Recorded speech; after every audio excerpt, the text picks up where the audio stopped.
It's junk zone in here. Hey, hey, we got a saying in the D. It's called what up, though. You know what I'm saying? In Atlanta, they say what's happening. What's happening? In H-Town, they say what it do. What it do? I wanna welcome y'all to Detroit when we say what up, though. That's right. So when you hear this song, I want you to say, hey, what up? Hey, what up, though? What up? Hey, what up, though? What up? Hey, what up, though? What up? Hey, what up, though? What up? Hey, what up, though? What up? Hey, what up, though? What up? Hey, what up, though? What up? Hey, what up, though? What up? Hey, what up, though? Hey, what up, though? What up? Hey, what up, though? Hey, what up, though? Hey, what up, though? Hey, what up, though? Hey, what up, though? Hey, what up, though? See me in the club, shawty know the deal. Pocket full of money, all big face bills. Cartier's on, diamonds in my ears. 25 stacks, so you know the ice clear. Yeah, I'm from the D, what we all do it fine. Say what up, don't talk with our own slang. Fresh and I'm cool every time you see me out. Cotton candy Chevy, so you know it's what I'm about. Fitted cap match, shoes on my feet. They can be Nike Airs or the Jordan 23s. 24 slide on the block like it's wet. Call me Mr. T with all the ice on my neck. What's happening, what up, what it do, that's for sure. But everybody in my city say what up, though. What's happening, what up, what it do, that's for sure. But everybody in my city say what up, though. What up, hey, what up, though? What up, hey, what up, though? What up, hey, what up, though? What up, hey, what up, though? What up, hey, what up, though? What up, hey, what up, though? What up, hey, what up, though? What up, hey, what up, though? What up, hey, what up, though? What up, hey, what up, though? What up, hey, what up, though? Hey, what up, though? Hey, what up, though? Hey, what up, though? Hey, what up, though? Hey, what up, though? Feet on the block, goes in the air. Bit my new rims when I bought a new pair. Ice on my wrist, never seen it like this. Call me MJ with all the ice on my feet. Buy a whole lot of clothes at a whole lot of malls. Whole lot of dough, got a whole lot of bras. Chilling on the block with the fellas and my cousins. Make 10 a day, so you know it ain't nothing. Make it rain on the block, shout it ain't frontin'. Think I'm at a club, hide away, shout it stuntin'. What up, go the first words come out my mouth. My city trendsetters got them saying it in the south. What's happening, what up, what it do, that's for sure. But everybody in my city say what up, though. What's happening, what up, what it do, that's for sure. But everybody in my city say what up, though. What up, hey, what up, though? What up, hey, what up, though? What up, hey, what up, though? What up, hey, what up, though? What up, hey, what up, though? What up, hey, what up, though? What up, hey, what up, though? What up, hey, what up, though? What up, hey, what up, though? What up, hey, what up, though? What up, hey, what up, though? Hey, what up, though? Hey, what up, though? Hey, what up, though? Hey, what up, though? Hey, what up, though? What's happening, what up, what it do, that's for sure. But everybody in the city say what up, though. What's happening, what up, what it do, that's for sure. But everybody in my city say what up, though.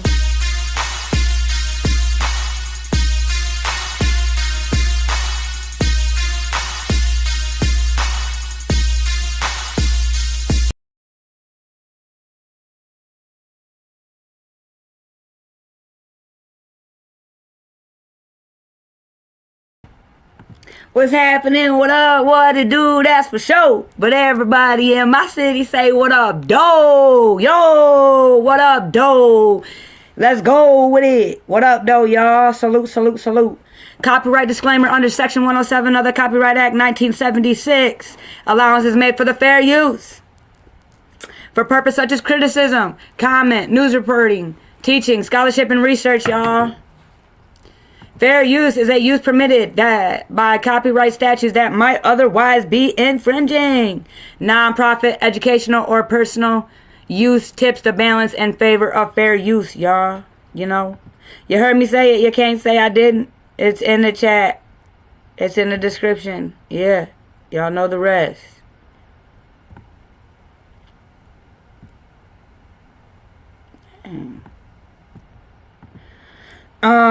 Salute, salute, salute. I hope everybody's having the best 20th day of the second month of the year 2026. Salute to the replay gang. Salute, salute, salute. Leave yours truly in the biggest I know, you know, a comment. Let us know what you think. We can agree, we can disagree, we can agree to disagree, you know, and move on, you know. Let us know your thoughts. It's all love over here, y'all. It's real smooth over here. It's real over here too. You know, Bushwatchers, I see y'all up there. I see y'all. Take whatever finger you would like, real smooth like, real cool like, and tap on the thumbs up button for yours truly in the biggest M I know. You know, hell yeah. A lot going on in Detroit, y'all. A lot of shit going on in Detroit, Rock City. Holy shit. By golly. Let's see. Where should we start? We're gonna keep it on, y'all. You already know. Welcome to Detroit. Welcome to Macomb County. Oakland County. And Wade County. It's real here, y'all. It's fucking real.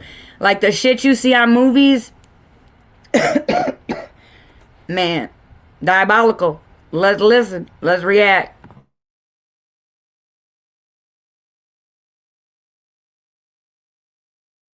Day after pleading guilty to child abuse and firearms charges. This after a 4-year-old boy found a gun at his grandfather's home. A mother and grandfather sentenced today after pleading guilty to child abuse and firearms charges. Wait a minute.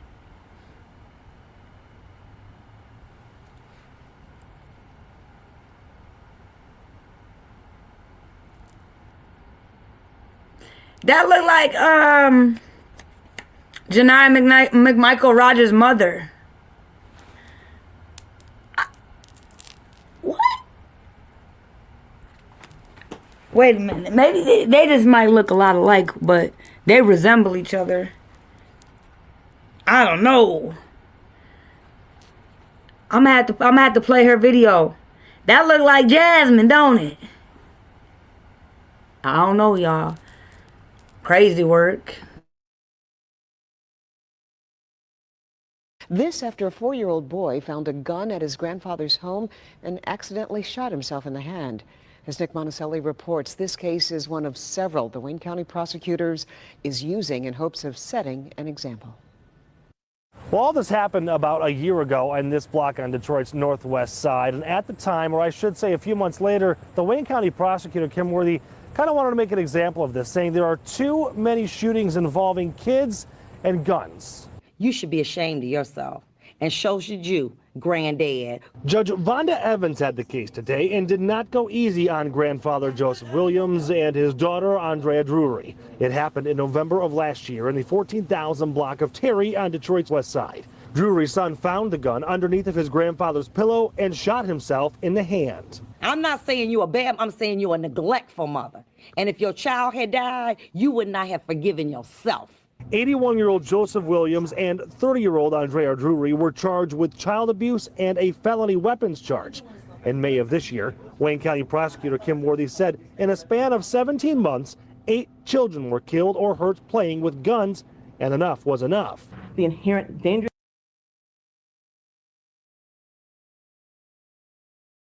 Kim Worthy. Y'all know this was 8 years ago. 8 years ago. Almost a decade. Don't worry, I'm going to pull up the statistics for the year 2025. Blowing that out the water, Kim.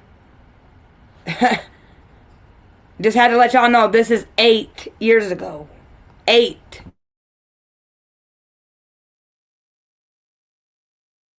This nature of a gun should alert everybody and give everybody red flags that they should do the normally expected things. Again, it's not rocket science. Which brings us to this case. Both Williams and Drury took a plea deal. Drury will spend 6 months in jail and serve 3 years probation. Williams will spend 5 years on probation.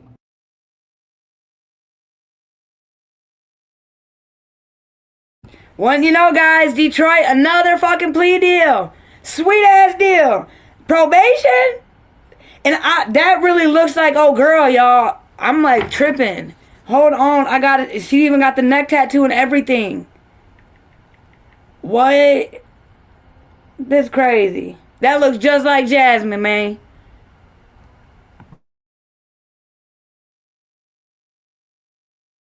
It ain't a prison man could build that could punish you greater than the prison of your mind if you have killed your child. Now, Judge Vonda Evans also said that the mom, Andrea Drury, has to go through parenting classes as part of her probation. On Detroit's Northwest Side, Nick Monticelli, Local 4. Hard Rock is a name built to last. Michigan knows something about that. Off the top at 11, a horrific accusation of child abuse out of Muskegon County. A mother charged with the torture and murder of her son. News 8's Byron Tollefson has been following this case all night, and he joins us with the disturbing details. That's right, Brian. The Muskegon County prosecutor has handled plenty of these cases, but he says this is one of the most shocking. I've been at this job for over 20 years, and the things that walk through this door on a day in and day out basis are horrific and traumatic.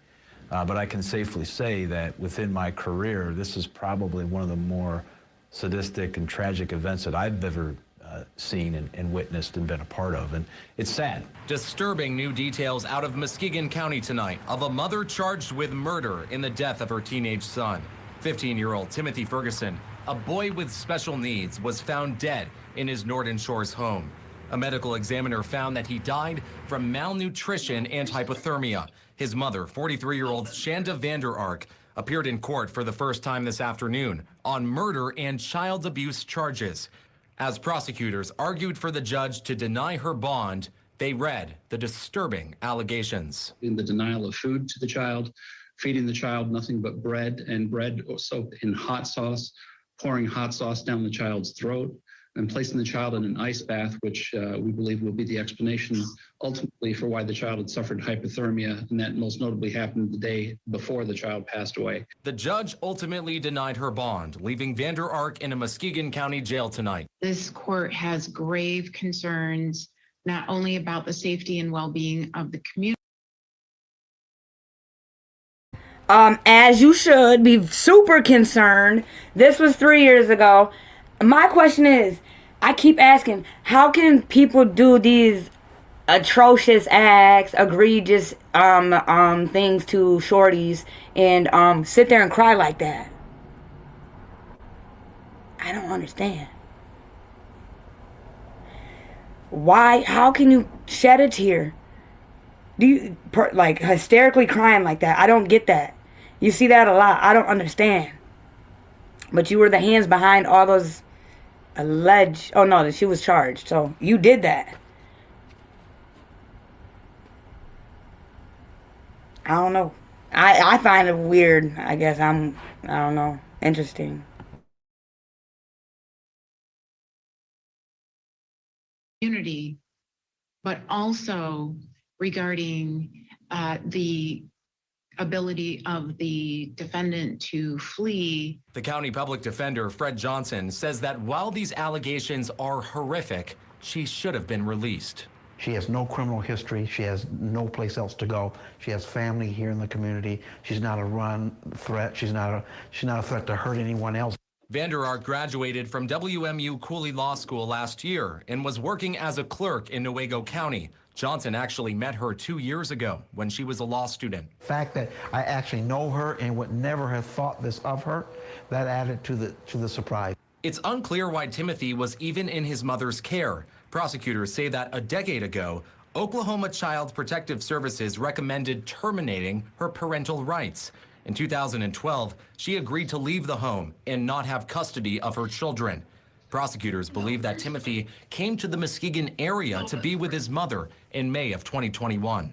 I can't imagine any parent treating a child like that, let alone doing it over a period of time that ultimately, allegedly, caused this young man's death. So yeah, I mean, as a parent, I can't even put into words. So this isn't in Detroit, but it's in Michigan. But another CPS failed. I don't know about Michigan CPS, y'all. Scary. They're very concerning. Wow. They were just thinking about it. Man, I can't make this shit up if I tried, y'all. Let's keep listening.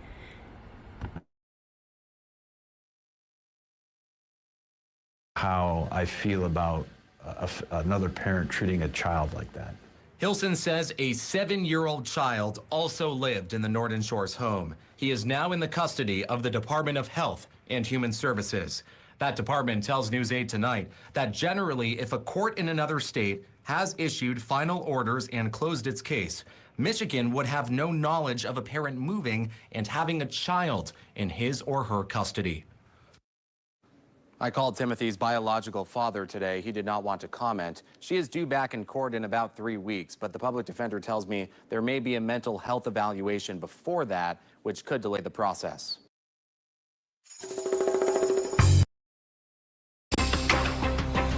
Tonight, pressure is mounting on the Wayne County Sheriff as county leaders who had been silent over prior claims of sexual harassment now raise their voices. It comes in response to the latest report by 7 investigator Ross Jones, revealing damaging comments from Sheriff Raphael Washington's right-hand man when the sheriff was accused again of harassment. Well, tonight, at least one commissioner says it is time for Washington to go. Here's 7 investigator Ross Jones. There's enough clamoring going on that it is not good for the image of Wayne County or anybody in it. The top elected leader in Wayne County government today called the growing allegations against Sheriff Raphael Washington an expensive distraction he wishes would come to an end. A tarnished image of Wayne County, number one.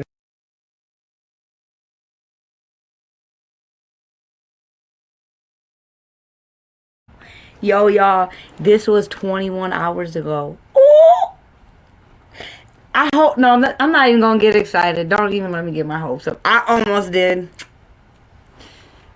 You almost got me, y'all. They almost did, y'all. Fuck.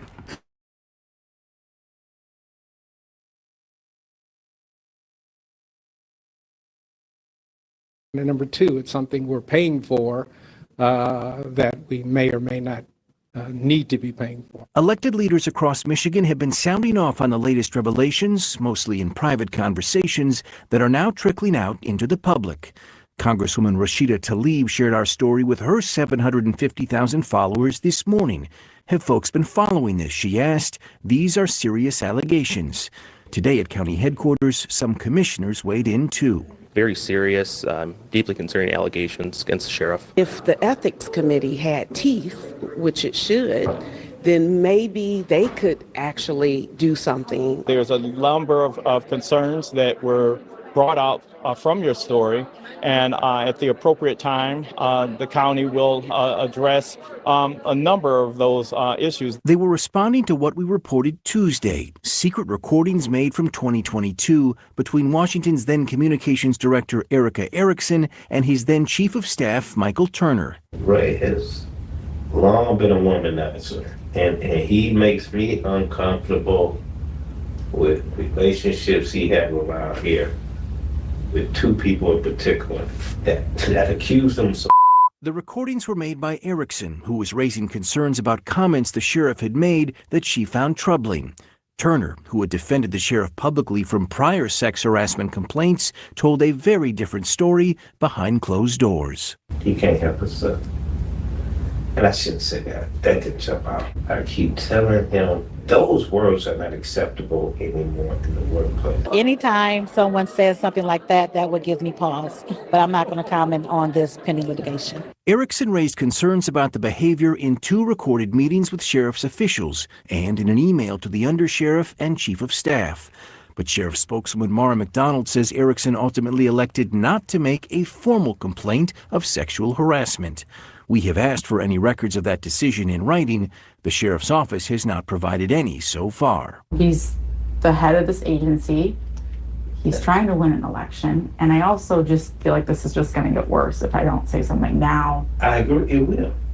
So that... Because he will get more comfortable. That's what I'm worried about. With the words and behavior. And that's what we don't want him to get. Are you having a harder time believing the sheriff's denials after hearing those recordings? Absolutely. When I hear someone of the position that was within the administration. Yo, y'all, again, this was 21 hours ago. I don't know. I started to get excited, but then now I'm like, wait a minute. I don't know. This might be real. Corruption. So much of it here. He's not the only one, but we could start there. That's what I'm talking about. Let's go. Let's go. That's what I'm talking about. I think his number one guy after him, confirming what's been reported. While each commissioner we talked to said it's important to let the legal process play out before reaching firm conclusions, longtime Commissioner Glenn Anderson said he's seen enough. There needs to be some changes there. In the sheriff's office? In the sheriff's office, yes. Do you mean maybe a different sheriff? That's what I'd like to see, to be honest, because I've seen too much of this, and the county doesn't need that. The people of Wayne County does not need that. Well, of course, the sheriff has said publicly he's not going anywhere. You may recall Washington got the job in 2021 after the death of Benny Napoleon from COVID-19. A 3-member panel was tasked with finding Napoleon's replacement. Prosecutor Kim Worthy and clerk Kathy Garrett voted for Washington, while Judge Freddie Burton abstained. Through a spokeswoman, Worthy said today she had no comment on the Washington saga. Garrett did not respond to a text, but drip, drip, drip, this keeps coming out. Man, I hope this is fucking true. I'm so glad we heard her name. This was 21 hours ago, dude. They want to, man, please don't lie to us. Please don't lie to us, Detroiters. Man.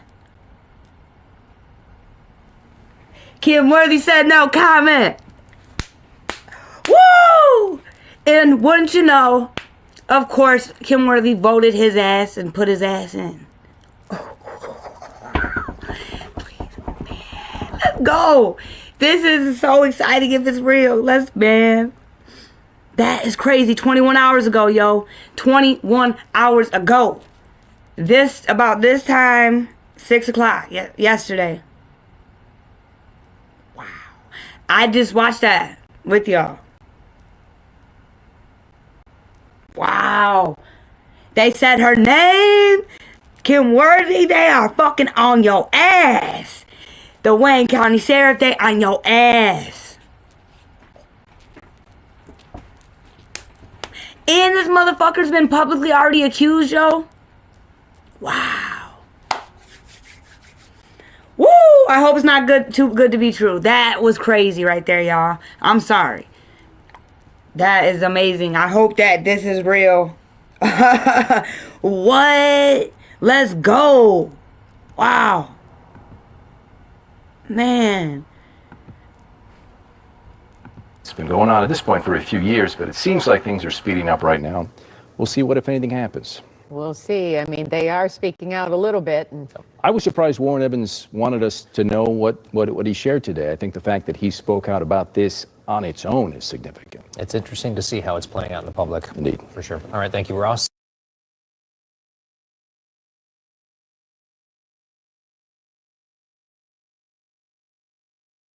You're so adorable in that cute little can, and that pop-up that you did with that influencer. As the Wayne County Sheriff ends off the latest sexual harassment claims against him, taxpayers are shelling out a small fortune in court. So far, the county has paid out more than $130,000 in legal fees to defend a federal lawsuit against Raphael Washington, and the bill continues to grow. Tonight, the 7 investigators are taking you behind closed doors, showing you what happened when one of Washington's own appointees accused him of sexual harassment. Secret recordings and emails reveal what officials did and did not do after learning the sheriff may have crossed the line. Here's 7 investigator Ross Jones. Have you ever made a comment of a sexual nature to any female employee in the county of Wayne? No. Have you ever touched a female employee in the county of at the county of Wayne?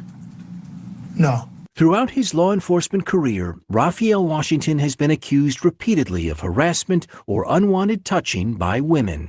A lot of people say you've done stuff like that. I don't know a lot of people said that. Well, we'll cover it. 6 different women in all, over 2 different police departments, spanning almost 25 years. Allegations the sheriff has adamantly denied, including the latest claims made in an ongoing federal lawsuit. Why do people want to lie about you? These are people that work to help you get elected. Not all of them. The first documented claim dates back to 2002 when, while an officer with Detroit police, Washington's ex-wife said he was peeping through her windows at night. In 2008, Washington was accused of touching a woman's thigh at work inside a police building and asking to see her panties. In 2010, while at the sheriff's office, a third woman accused Washington of persistently asking her to go out on a date, even though he knew she was married. And in 2016, a fourth accused him of repeatedly asking her for massages and produced text messages to prove it. To settle the lawsuit and another claim against a different sheriff's employee, the county agreed to pay $85,000. Washington admitted no wrongdoing, and in each case, he was not disciplined.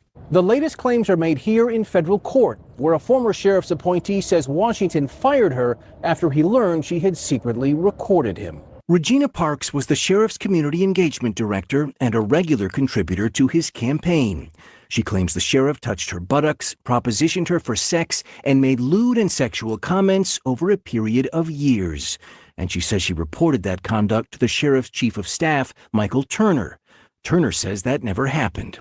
The day before she was fired, Parks says she told the sheriff's executive assistant that she'd secretly recorded Washington sexually harassing her. Regina Parks said she had a tape of you hitting on her. Do you disagree with that statement? I don't disagree with that at all. Washington denies all of Parks' harassment claims and, in a response to the lawsuit, says she wasn't fired for recording him, but for throwing a fit after her director title was taken. In asking that the case be dismissed, the county calls the lawsuit self-serving and says there is no evidence that any of these incidents occurred. But at the same time Parks claimed the sheriff sexually harassed her, another female appointee would accuse Washington of similar misconduct. There are claims that are captured in audio recordings and emails that the county never investigated. I feel like he's got to be a little more careful with the stuff that he's saying. This is a recording made in secret in June of 2022. It was recorded by Washington's then communications director, Erica Erickson. She was speaking privately to Michael Turner, the sheriff's then chief of staff. It's to the point where I'm, uncomfortable enough to come to you and say. Make me feel uncomfortable, Erica. A little bit. My name's Erica or director. It's not babe or baby.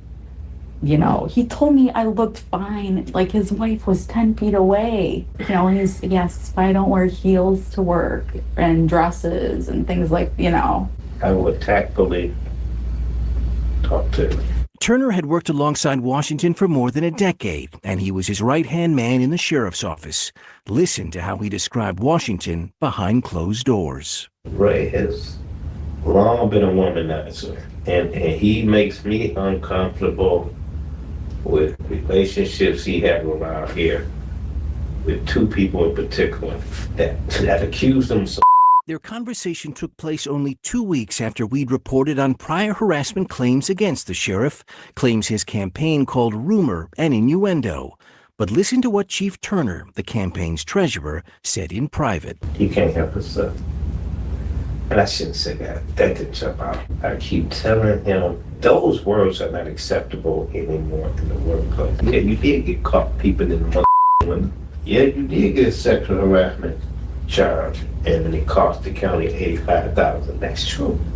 Everything they've said is true. Turner told Erickson that he would talk to Washington about her claims, but as weeks went by, she said Washington continued to make her uncomfortable. So she sent this email to Turner and Wayne County's undersheriff, Mike Jafer. I came to you, Chief, on June 24th with what I felt like were legitimate concerns about the sheriff's sexually harassing behavior. I've spoken to you both about this extensively, and nothing has been resolved. I've been willing to overlook comments from the sheriff, like calling me baby and babe on numerous occasions, and as recently as Saturday, and by asking me to stay in his room in Mackinac with him several times, or asking me to wear certain clothing, etc. I understand it's campaign season and a delicate time, but I did not ask for this. I feel like I am being backed into a corner.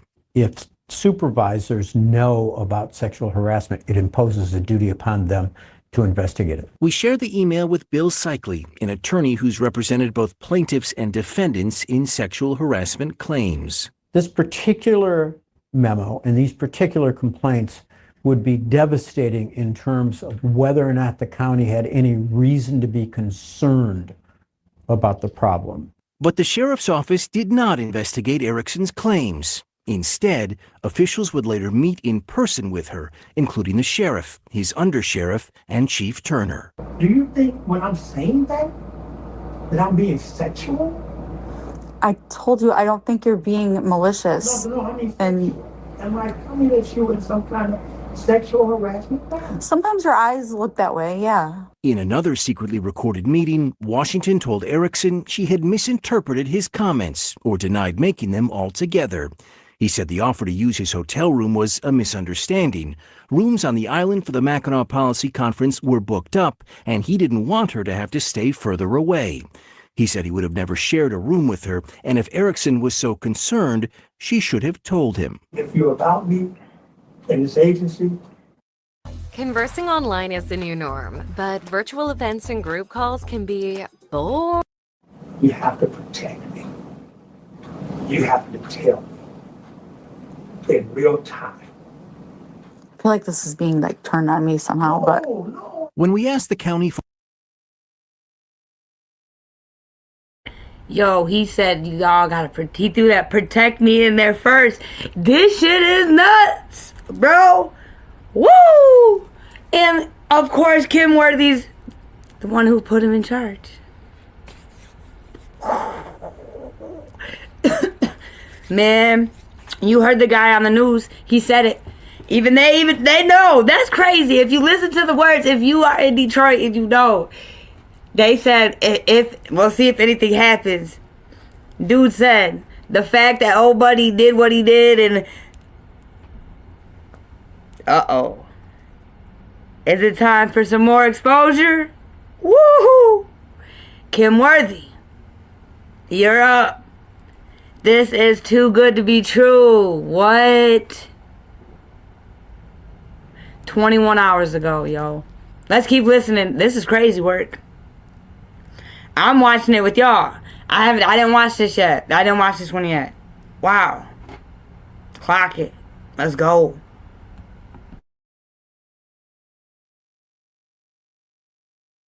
For any record of sexual harassment allegations against the sheriff since 2021, they told us none exist. They did not share Erickson's email or any record of her meeting with sheriff's officials. In fact, spokeswoman Maura McDonald told us there was no meeting before she learned we had a recording of it. I have been sexually harassed in every single job I've ever had. Daily. Been sexually harassed here. I mean, there's an inappropriate feeling that I have. But listen to what the sheriff said under oath when questioned about whether Erickson ever made a claim of sexual harassment. Erica Erickson never had a complaint. Oh, she made a complaint to Turner. I don't know. And she made complaints to you? No, she didn't. Okay. She never made a complaint to me. Okay. Matter of fact, she told me she didn't have a complaint. This is as bad as it can be. I mean, I don't know what actually happened to these women, but it was clear that the county didn't want to know. Well, the sheriff's office maintains Erickson never made a formal complaint of harassment. She would lose her job with the county only a few months after that meeting. It happened following an OWI arrest in Oakland County that the sheriff's office said was justification for not renewing her appointment.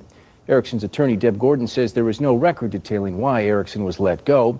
She pleaded no contest to a misdemeanor and was sentenced to probation.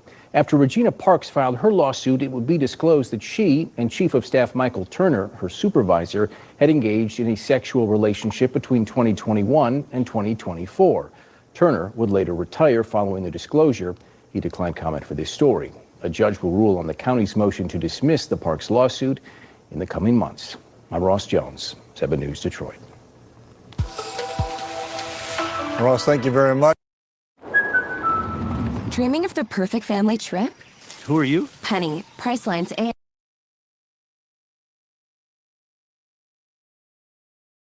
Yo. He said this is as bad as it can get. That is the Wayne County Sheriff that Kim Worthy had put in play after the last Wayne County Sheriff passed away due to coronavirus.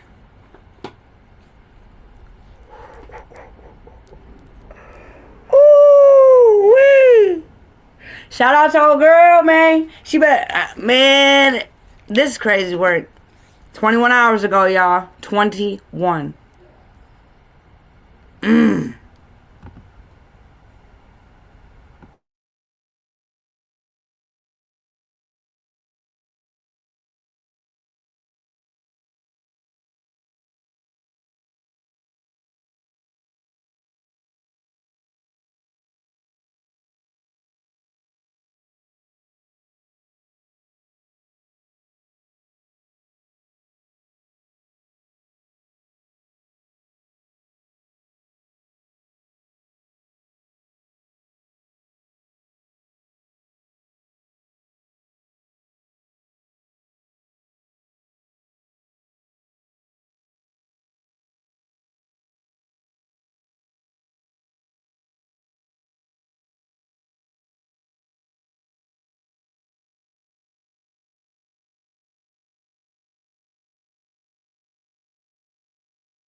A 25-year-old woman charged with second-degree murder after investigators say she stabbed her ex-boyfriend to death. But her family says there's more to this story. 7 Action News reporter Kimberly Craig joining us live outside the district. And right now with heartbreaking developments in the search for teenager, the body of 13-year-old Deontay Mitchell found this morning. As Detroit police promised, the search for the suspect didn't last long. 7 Action News reporter Kimberly Craig gathering details on this case that has caused a lot of anger and a lot of heartache. Kim, where is the suspect Gregory Walker now? Well, Gregory Walker right now and his girlfriend are both still in Toledo, Ohio. We understand they will have to be extradited, and it all began here at this liquor store here on Detroit's east side, where witnesses say Walker was drunk and going berserk. Once again, another coward preying on children, and that needs to stop. The surveillance video is hard to watch. 13-year-old Deontay Mitchell being grabbed, allegedly kidnapped at gunpoint by 45-year-old Gregory Walker. Police say he's the complete stranger who would later be accused of killing the child, all over $75. Deontay's body was found this morning on Detroit's east side, about 36 hours after he was abducted. His body dumped about 10 feet off the road near Harper and Baldwin. And through their intense investigation, Detroit police gained the information that ultimately led to finding Deontay. This should be a message to all who perpetrate crimes against children. We are going to continue in a very relentless way to find you and bring you into custody. And a few hours before Deontay's body was found, Detroit police did find their suspect, Gregory Walker, at a Days Inn hotel in Toledo, Ohio. His girlfriend, who was also with him, was arrested. And this morning, police issuing photos of two. Prosecutors are calling it a failed murder-suicide. Macomb County attorneys played a 911 call documenting the moment they say a woman was killed by her husband. The victim was calling for help when she was gunned down. 7 Action News reporter Shelley Childers is here with the emotional reaction in court. Shelley. Yeah, that's right. This call is hard to listen to as Ebony Byram calls first responders for help, saying she and her husband were in an argument and she needs police to help her. Tears in court as a 911 call is played to the public. It's the last moments of Ebony Byram's life. She's heard reaching out for help. You need to go. It was around 1 a.m. on October 1st, 2016 at this condo in Macomb Township. Police say Ebony is heard telling her husband, Hal Byram, to leave. No, I want you to leave. No, you're going to leave. I'm not leaving. Yeah, you need to leave. No, because I have a child here. On the call, she explains to the dispatcher why she wants her husband gone. We had a dispute. He wanted to get on his stuff and leave. It's the middle of the night. He can do this another time. In court, Byram sat listening intently as his wife requested police. On the phone, the dispatcher asks about weapons. Any weapons in the home? It is. Just seconds later, as the 911 call continues. It's not. It wasn't in play. There's no threatening anything. The dispatcher is interrupted by gunfire. 10 shots are heard and then silence. Hello? The call brought tears to family in the courtroom. Hal Byram sat quietly, showing little emotion. You hear 9 shots, rapid fire, and then less than a half second, a second shot, or the 10th shot, which is he places into his own hand.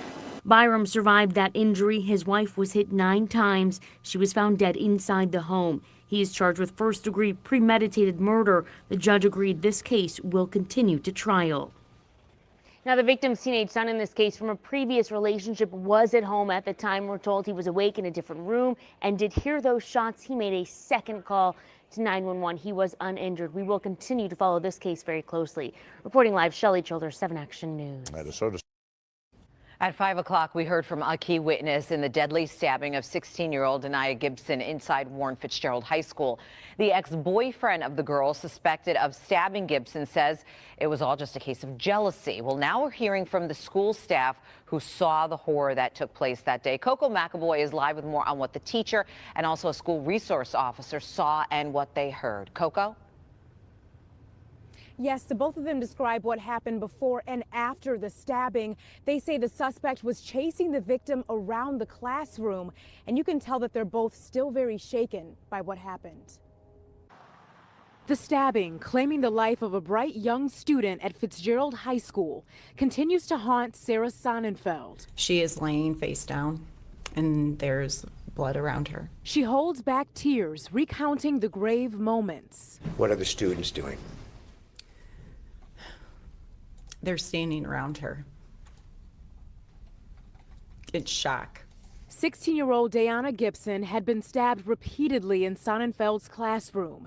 She describes what happened before the attack. Then I see Tanea running. This is where I notice something silver. That something silver was a knife. Sonnenfeld says she pushed Tanea Lewis out of the classroom while Lewis yelled awful things. She told Evan, I hope she dies, I hope she dies. She remembers seeing Dania on the floor. I put my hand on her back and I'm trying to figure out exactly where the blood is coming from.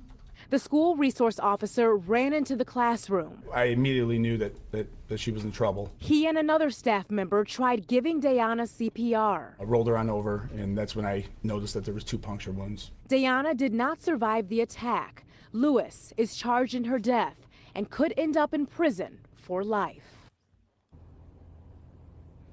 And the hearing was adjourned today, but it will pick back up on March 1st with more witnesses. Yeah, I hope they give her life. That's Macomb County. They still got that same courthouse. This was, let's see how long ago this one was, y'all. And not recent. Let me see. 7 years ago.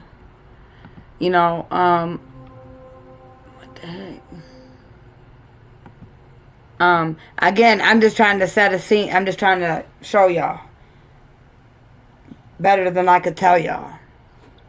This is Macomb County, Oakland County, Wayne County, Detroit, and surrounding cities for the last, 20, 30 years. Crazy work. Oh, and Kim Worthy, you've been in office for 30 years. Oh, wow.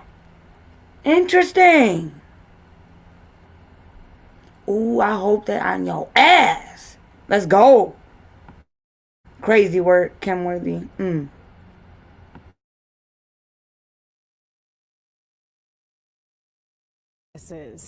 Reporting live this evening, I'm Coco McAvoy, Local 4. Thank you, Coco. Of course, we'll be following the case.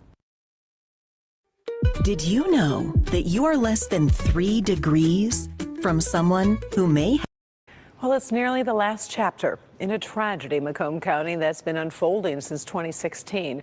We're talking about the murder of Stephen McAfee, who was missing for more than a year and then found murdered and mutilated in Ray Township. Today, Andrew Fiacco, the man found guilty of killing him, was sentenced. And as Nick Monticelli reports, he'll spend much longer in prison than he expected.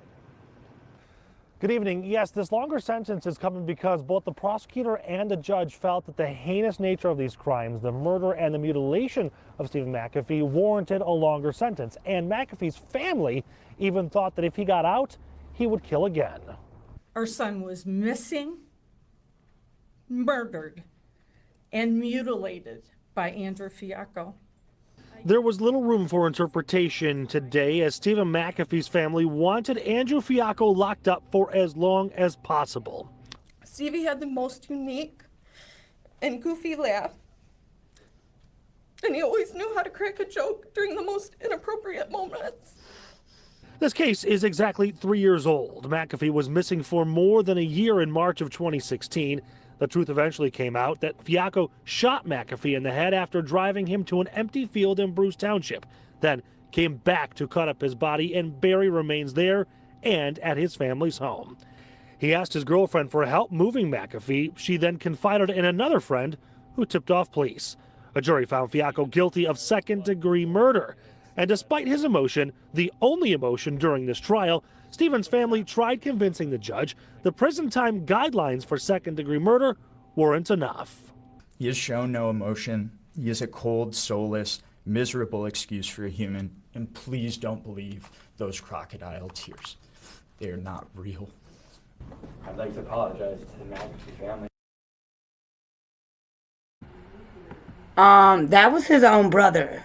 You know, people are like, oh, we're family. I gotta ride for my family no matter what. Fuck no. Just cause we family don't mean we blood don't mean we family.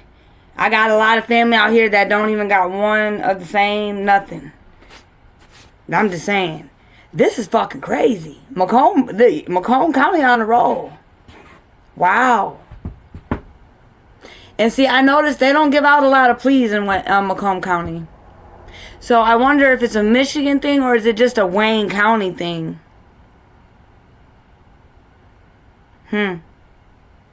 Let's keep listening, y'all. Welcome to Detroit.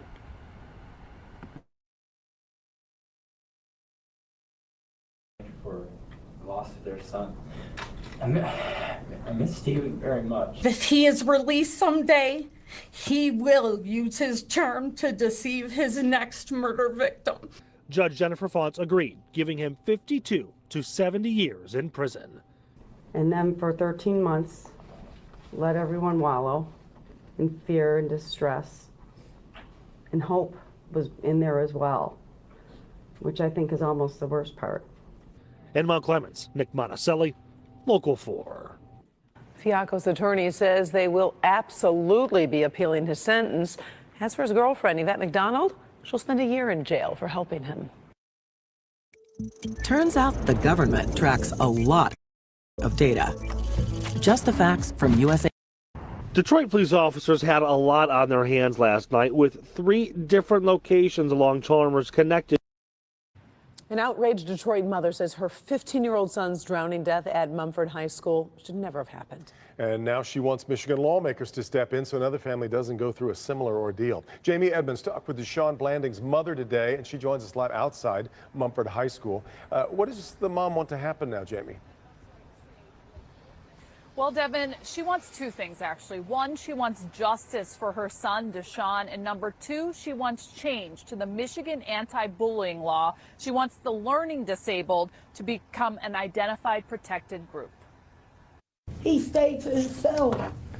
So I don't understand, why did this happen? Why did they do this to my baby?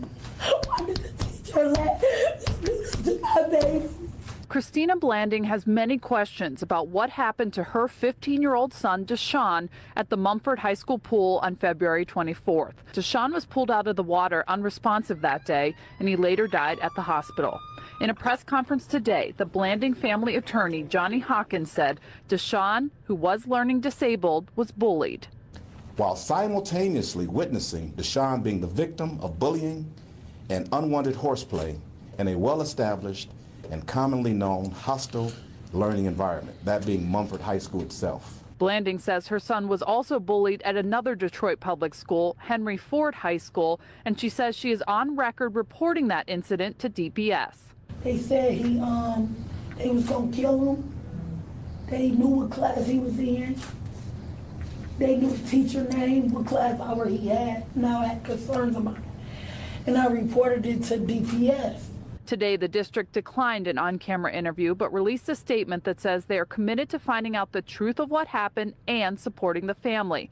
But they refute the bullying claims. Quote, our preliminary review of this incident does not indicate that Deshaun's death was the cause of gang activity, his learning disability, or bullying as defined as consistent and persistent harassment. The district and the school at this point has no record of the latter.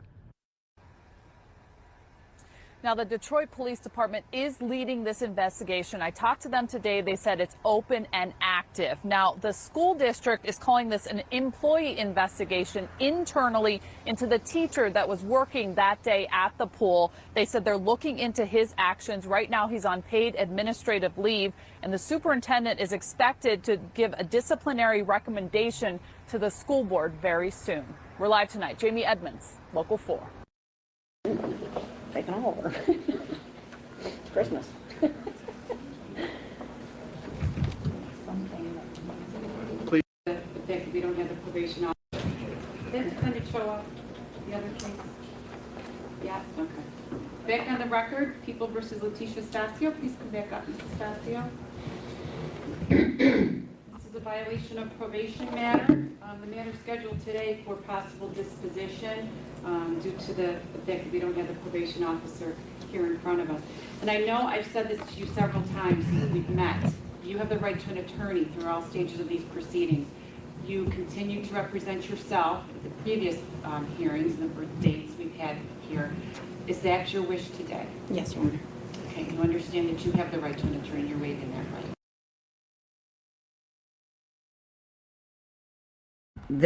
This woman that's representing herself, y'all, that's a judge. About to be punished. She's a judge. She got in trouble. That's a judge, a former judge.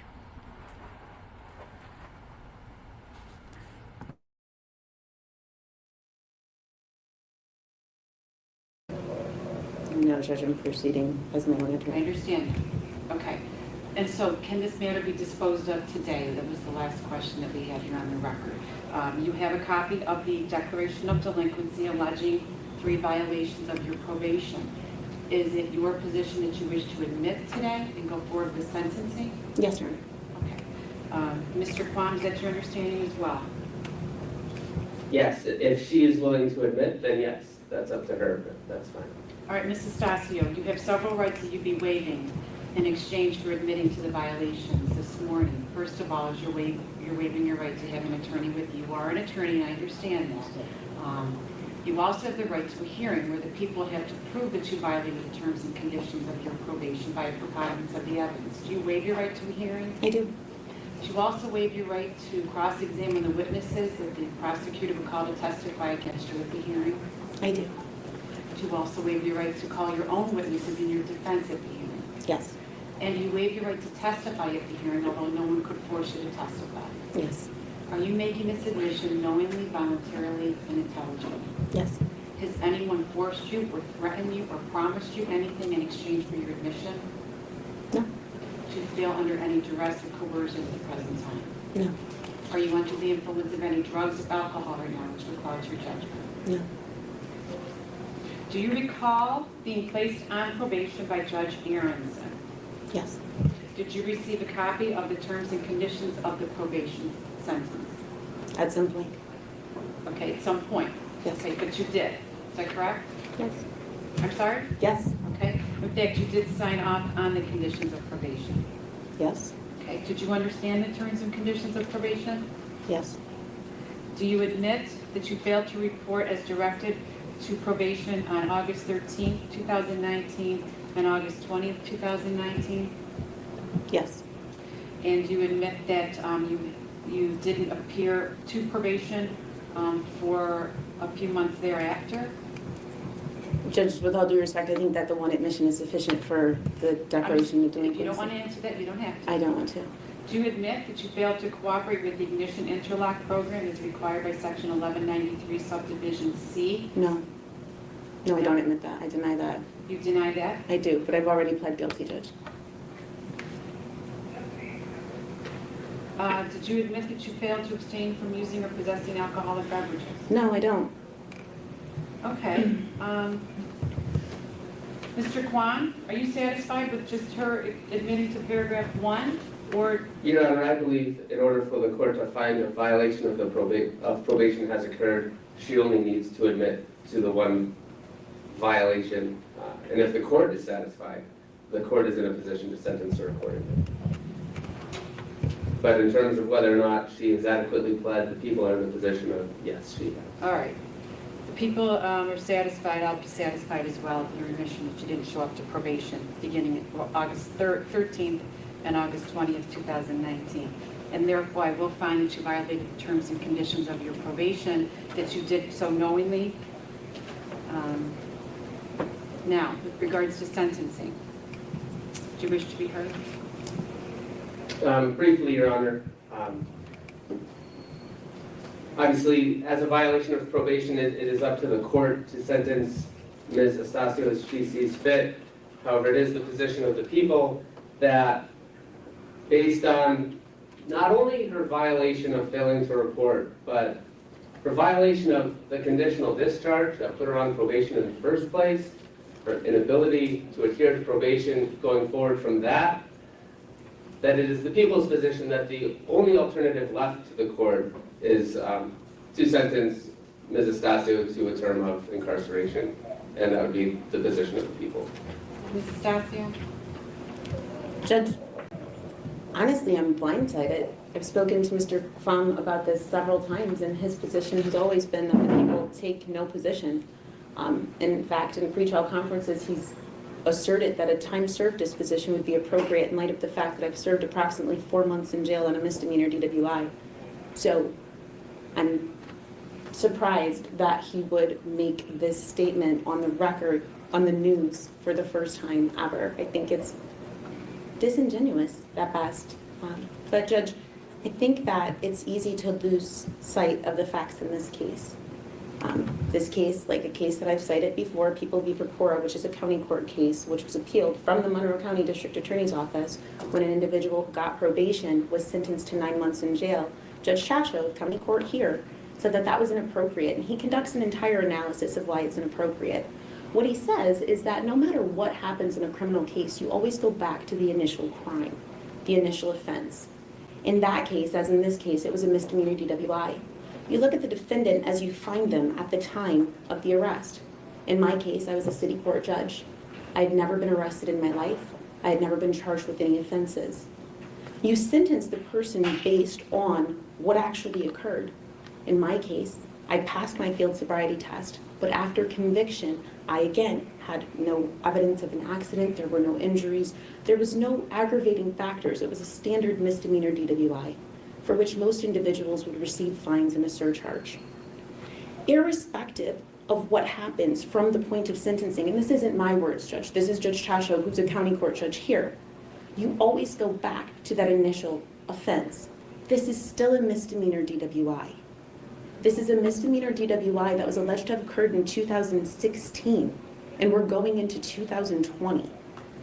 I have served almost an entire year of a conditional discharge. I have served approximately 4 months in jail. I have served 2 years on probation. I'm not saying any of this to say, woe is me. You weren't the initial sentencing judge. I want you to be aware, if we're talking about penalties, of the penalties I've already sustained in this case.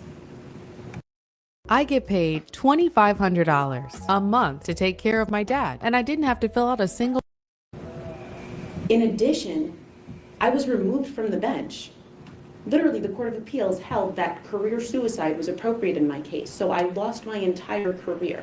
I think if we're going to talk about penalties and justice and equity, this is an atypical sanction for a misdemeanor DWI conviction.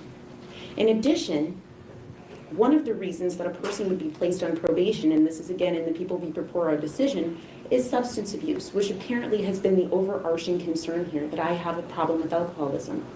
I've never been able to provide any proof to the court that I've completed an alcohol treatment program because I've never been ordered to attend one.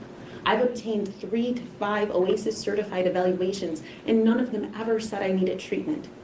It is impossible for me to enter into a treatment program without a diagnosis. That's just not how insurance works.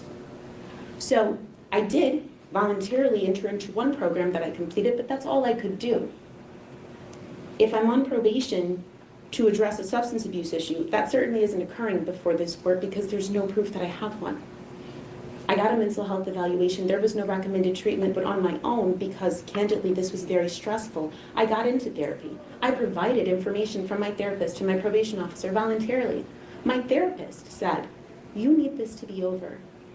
What you're seeing is suffering from situational depression. You cannot move on with your life because this will not end. I provided proof of that to the court. I provided proof of that to probation. I am not here out of defiance. I am here because the judicial system does not function to break people, and it is destroying me. Irrespective of what I look like when I come into court, whether I'm smiling and happy, this is difficult every day. It is embarrassing, it is humiliating, and I cannot move forward. I cannot represent my clients because my mind is cloudy. I cannot come into court because I'm denied access regularly. I could not get here on time today because I have to stand in line. I cannot get a secure pass. It is difficult for me to get into the jail to see clients that I need to visit. It is difficult for me to work, and probation is supposed to help me, not harm me. If your point was to penalize me, I'm telling you you have. If your point was to destroy me, I'm telling you you can't. Irrespective of whether you jail me for the rest of the term that is left here or not, I can't function this way. So I've done quite a bit of time here, more than I think any other individual ever convicted of a misdemeanor DWI has done. I think that I have lost quite a bit, but I've gained so much in the process. If the point was to teach me or to help me, I don't know that you did, but I can tell you through this process, I've grown so much as an individual. You don't know me, but you literally can see the difference in the person that I've been through this. And to continue to be stuck just because there is literally no benefit to keeping me on probation. In fact, I am the only probationer that my probation officer supervises. You want to talk about a waste of taxpayers' money? I'm his entire caseload. There's no benefit, Judge. You want me to serve the community? I do. I planned on going to a Thanksgiving dinner tonight. If you don't decide to incarcerate me, I'll be there. I'll be serving at Sabrina's this week. I do community service regularly because that's who I am as a person. If you'd like to sentence me to that, I could see a purpose there and I'd do it anyway. I think the appropriate disposition is time served, and People v. Purpura tends to support me. I think that that's a binding decision. I think the court's bound by it. But aside from that, Judge, aside from legalities, and I think that the right thing to do here is to end this. And honestly, candidly, I would like you to do that with a time served disposition. But no matter what you decide to do, I'm thankful that this will be over today. This has stopped my life. Judge, also, there was a motion that was filed. I know that the court ruled on it. Specifically, there was an ignition interlock device portion of that motion where I addressed the fact that I've been serving that sentence for in excess of 3 years, which I believe is illegal. Irrespective of the court's decision today, I would ask that you sign the order terminating the ignition interlock today as a part of your sentence. And I would just throw myself on the mercy of the court. Judge, thank you for letting me speak. I don't feel the need to respond in depth to her feelings. I do believe she misrepresented what I said about the court's options in our pretrial conference, but that's neither here nor there. I think what matters is that people who are on probation do not get to decide when their terms of probation end. And I'll leave it at that. Thank you. So this case started with you being charged with driving while intoxicated and convicted after a trial for driving while intoxicated, which I consider a very serious offense. The facts surrounding your arrest that morning, very troublesome to me. But your actions after your conviction are even more troubling to me. You received the minimum sentence of a conditional discharge upon your conviction for driving while intoxicated. You had a year period to stay out of trouble, pay your fine and surcharge, put a ignition interlock device on your car, and follow the restrictions of the device. And almost a month after your conviction, you already had a violation of your conditional discharge filed. Within 2 months, you had 2 more filed against you. You settled it. You admitted to a violation. The judge extended your conditional discharge provisions to include an additional time period on your ignition interlock device. That was it. 6 months later, you're back on another violation of conditional discharge. The judge places you on probation. Shock portion, yes, you did serve some time. Instead of revoking your probation, he gave you another chance. Placed you on probation. You're back again on a violation of your probation. You've been given several chances before today, before appearing in front of me. What I have found is, and what shocks me, is that you've absolutely never taken any responsibility for your actions. You've never shown any remorse throughout this entire process. Shocking to me. What's also appalling to me is that you unilaterally decided to take yourself off probation without a court order. You just decided you didn't want to go anymore, so you stopped going. I'm not happy about it. I'm not going to tolerate it. Your actions show that you do whatever you want to do whenever you want to do it. And it stops today, and it stops now. I'm revoking your probation, and I'm resentencing you to 180 days in jail, starting now. Thank you, Judge. I will grant your release with regards to the ignition interlock device. You no longer have to have it installed on your car. I will also sign an order to allow a family member to get it taken off of your car in a timely fashion. Would that be today? Stop here, you're going to have some time to think about what your actions were throughout this proceeding. It's quite possible you single-handedly changed the view of our community to the judicial justice system, our judicial system of justice. And it's appalling what you've done, and I hope you've learned your lesson. Case closed.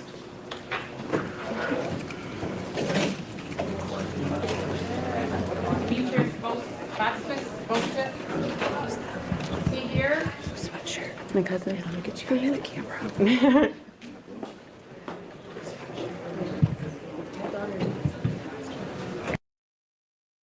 Second time now, a brave young man took the stand to testify against his own father and stepmother. We've been following the Charlie Bothell case for nearly a year now. You'll remember the 12-year-old went missing for 11 days last summer, only to be found in his father's basement. 7 Action News reporter Kimberly Craig, she's been following this story every step of the way. She joins us now with more on today's testimony. Kim. And Glenda, the defense is suggesting that young Charlie chose to hide from everyone. But young Charlie says it was fear that kept him quiet, but he wanted to be found. Hopeful that they would look a bit further and actually move stuff around and look harder. Why? Well, because I wanted to let them find me. Young Charlie Bothell on the stand again today talking about hearing police in the basement looking for him. But he says he was too scared to let them know where he was because his stepmother had told him to be quiet. She would tell me basically just to be quiet and not to say anything. Or sometimes it would just be bring me something to eat. Charlie, now 13 years old, on the stand again today, testifying for prosecutors who have charged his father and stepmother with child abuse and torture. And back in June, when Charlie was 12, he says his stepmother is the one who made a spot for him in the basement of their condo behind some boxes and a barrel and told him to stay there and not come out no matter what. He then says she called his dad and said that she didn't know where Charlie was and couldn't find him. I've been threatened to be killed before. By who? Monique. Young Charlie says his stepmother, Monique Dillard Bothell, told him she could do anything to him and no one would know or even care. But the 13-year-old says it was his father who hit him with the PVC pipe. My dad had, it was a PVC pipe and he had drove it into my chest and twisted it and cut some of the skin off. Why didn't you go to a friend's place? Walk out and go to a friend? One, I didn't have any friends, and two, I was just afraid to leave the house. During cross-examination, his mother's defense attorney questioned whether the real issue was that young Charlie just didn't like school and following his father's rules. You had some behavioral problems at school too, didn't you? Yes. You had gotten into some fights, right? Yes. And you had been lying to the teachers, right? Yes. And a defense attorney for young Charlie's dad, Charlie Bothell IV, will cross-examine him next when the preliminary examination continues in 2 weeks. And Action News will be there. Reporting live in downtown Detroit, Kimberly Craig, 7 Action.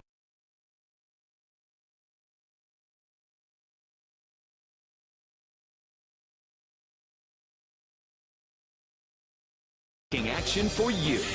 We begin tonight with the investigation into how a 12 Y'all, that was 11 years ago right here in Detroit.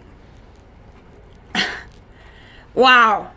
Well, you know, again, I don't know if it's working yet. Does anybody starting to get the point that I'm trying to prove? But you know, we'll be back later on. You know, until next time, y'all be real smooth with it, real cool with it, emotionally real true with it. It's all love over here, y'all. It's real over here, y'all. Salute, salute, salute. And my big M voice, y'all. Peace. You know, don't forget to hit that thumbs up button for yours truly in the biggest M I know, you know.